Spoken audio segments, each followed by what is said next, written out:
Thank you, Joel. Thank you, Dean. What a wonderful opening that we've had today. What an extraordinary month this is going to be.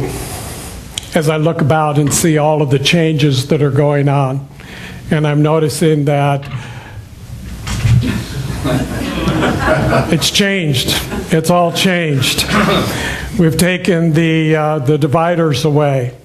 And I've noticed that we have a group of people sitting way over here, and we have a group of people sitting way over here. And if I don't look to you, it's not because I'm ignoring you. I'm playing to the camera.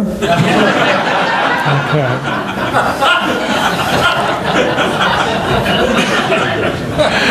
Make sure I get my good side.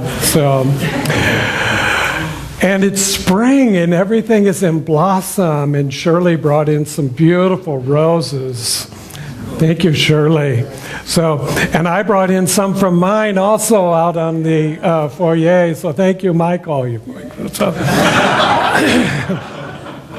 And it's April Fool's Day, so I thought, well, I have to tell a joke. I need to tell, hi, Roberta. I need to tell a story. So, here's my story. This came across the minister's listserv. It's where I get most of my material.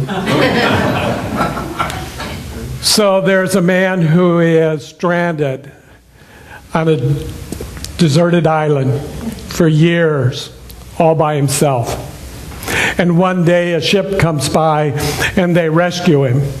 And they bring him onto the ship, and he's standing up on the top with the captain. And the captain's looking out on this island. He takes notice that there are 3 buildings.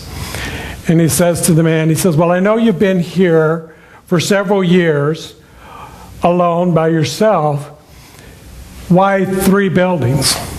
And the man says, well, this one over here, this is where I live. And this one over here, he says, this is the church that I go to. And the captain looks at that and he says, well, what about the 3rd one? And he says, that's the church I used to go to, but they really annoyed me, so I left.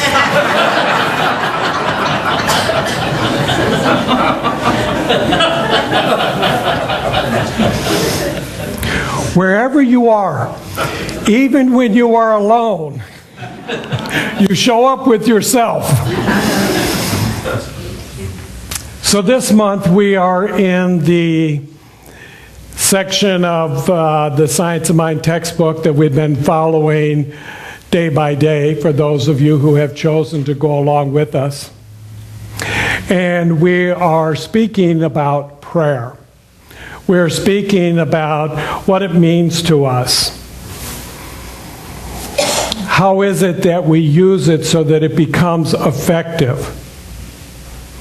And where does it go when we're praying? And how do we use it here in this philosophy called Science of Mind? So in order to consider this, we have to look at a couple of different things. First of all, we need to understand what we're talking about when we speak of prayer. And then we need to look at how is it that we approach our prayer, or as Dean so eloquently said, it's our affirmative treatment. And third, we have to look at, well, where does it go? Who are we praying to? What are we praying about? So in Science of Mind, we've been using this term, spiritual mind treatment. So there are 3 words to that we need to look at. Of course, spiritual is that aspect that it is about beyond the physical. It is in the realm of the eternal, the infinite, and what we call the omnis, always present, all-knowing, all-powerful. And then we want to look at mind. And what is this thing called mind? It's something more than the brain. It's something more than the physical neurons that are firing at each other and animating our physical body. For the mind is that place that takes us into the mental atmosphere of the universe. And then what is this thing called treatment? Treatment. Now, is this medical or is this hair color? What do we mean by treatment? So we need to look at these three things and kind of play them out in order to see where they go. Now, John Renfeather, who's one of our practitioners, likes to get up and announce himself as he is licensed to pray. And then he goes into a beautiful and eloquent prayer. And I've been questioned by a couple of people well, what does this mean that he's licensed to pray? Can we not all pray? Is that not okay? And I said, so really the fine distinction is that being licensed practitioner is you get to charge people a fee for praying. Okay? Anyone and everyone can pray.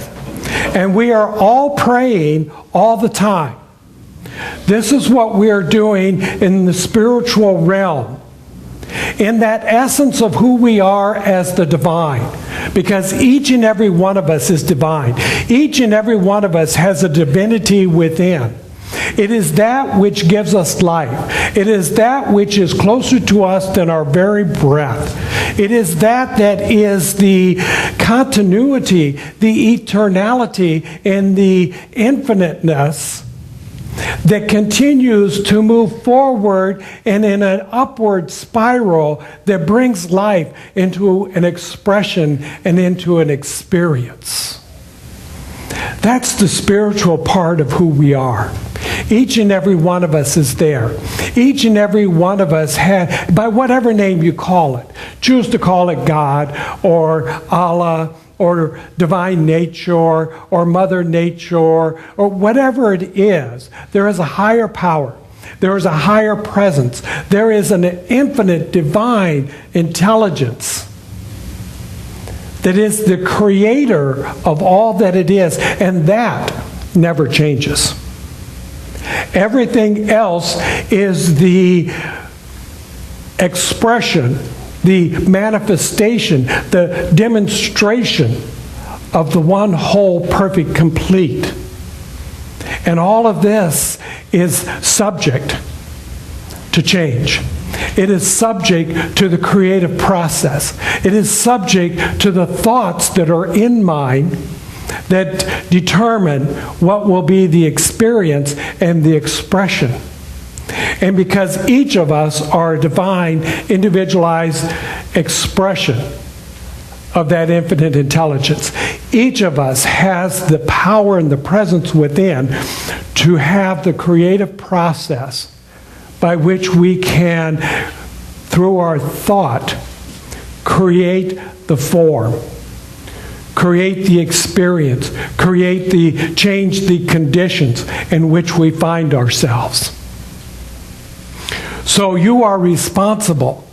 And I know this is where many people want to now leave. Because what I say to them about our philosophy is that you are responsible for your life. 100%. All the time. In everything that you do, say, and think. You are responsible. You are one that is creating the energy and the vibration that is bringing into your experience and into your condition and into your manifestation by the way in which you believe and think. Because you have the power and the presence within you. And when you know that you have the power and presence within you, when you stay anchored in that absolute truth that you are the one, then there is nothing that can stand in your way. There is nothing that can prevent you from having the greater experience of abundance and joy and prosperity that you so desire. You simply begin to change your thinking and you will change your life. Now here's the caveat to that. It's a process. It's a process that you must go through. If you can imagine that the human mind has the ability to